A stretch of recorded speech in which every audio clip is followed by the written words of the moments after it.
distinguished soul artist these days.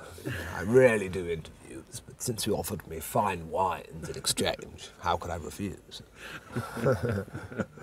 If only I had a voice like that, you know, or something.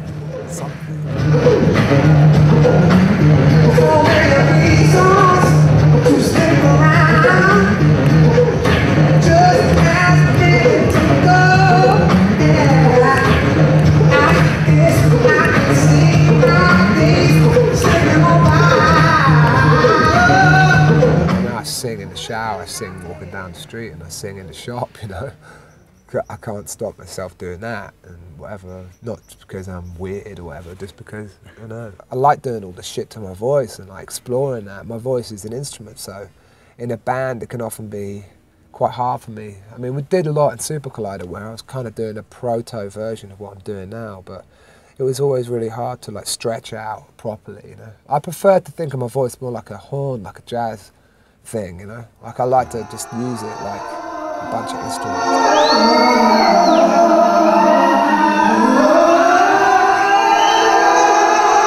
I've done an album, it's coming out in June, and it's really a pure album in a way. The sweet songs, really beautifully crafted, like sweet chocolate box of like great little gems, musical gems, and proud of all of them. But it's really hard for me to represent that kind of sound and do it live. And actually my philosophy is always like, I don't want to do something that's the same as the record live, because I don't like it when bands do that. I don't like to like hear the CD live. And sometimes the problem I'm finding now, actually, to be completely honest with you, I've done this show quite a lot, and it's hard for me to shake out my own habits. And I think a lot of musicians in general, guitarists for example, they always pick up the guitar, then they're going to do a sound check or something to try and impress you, you know? So they crack out all their licks, you know, and you see kind of where they're at.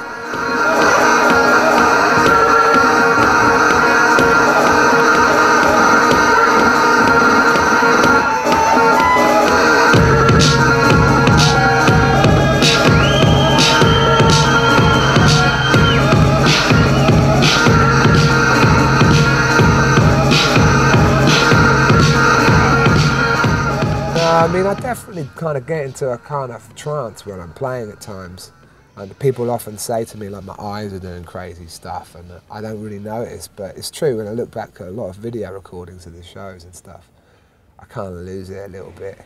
But that's essential for me, to, like I'm saying, to dig in a little bit deeper and go, don't just kind of lean back on what you always do here. Listen to this and just listen to it for a second, and then try and like just close your eyes, or try and imagine the music from another world. Try and imagine something coming in that's not you, or you know what I mean? That's not just from your routines. And like sometimes that makes for some kind of weird moment when you get it right. It's a crazy rush because it's all coming from me. It's the weird thing that's kind of fucked up about it.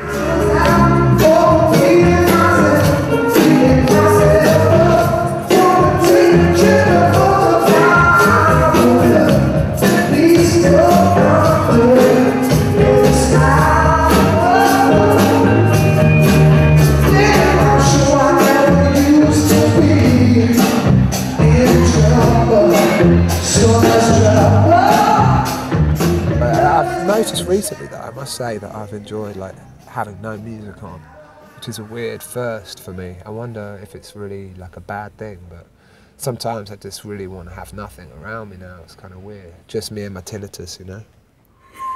Zen style.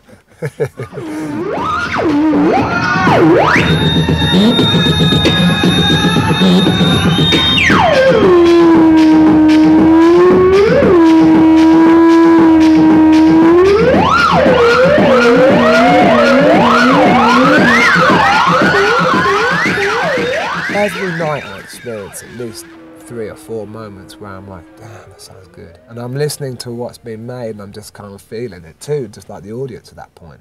And it is weird sometimes because you do something and then it's playing back and you're like, wow, did I just make that? That's kind of cool. And sometimes in the studio I get a mental block and it's hard for me just to create, whereas on stage I'm creating seamlessly the whole way through. It's pretty weird.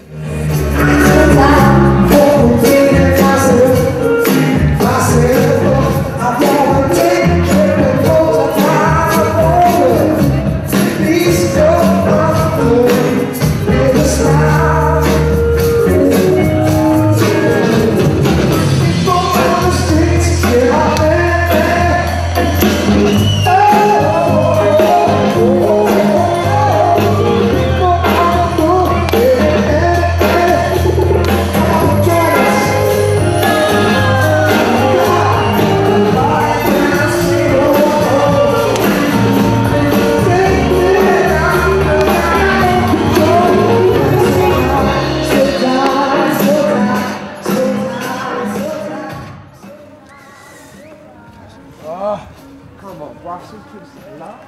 It's freezing.